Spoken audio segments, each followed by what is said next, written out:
मावशी 1 kilo tomato 20 रुपयाला बरं का.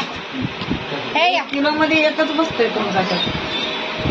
एकच भेटणार तुम्हाला, जास्त नाही भेटणार. आणि 100 रुपयाला 1 किलो वसून नाही लसूण. लसूण. आणि 50 रुपयाला पावशेर शेंगा. आम्हाला कायच नको. आणि आलं 20 रुपयाला 10 बार. हो मावशी, कसं दिला तुमची भाजी? बघा सर, 100 रुपयाला 1 किलो टमाटो. नाही तुम्ही जास्त सांगताय. 100 नाही हो रुपयाला आहे. सर, 200 रुपये भाव चाललाय सर आमच्या इथं. आणखी काय ठेवलं त्यात? वजन पाकडी. हे आमचं वजन काट आहे. हे 100 टन आहे. आम्हाला 2 किलो टमाटर.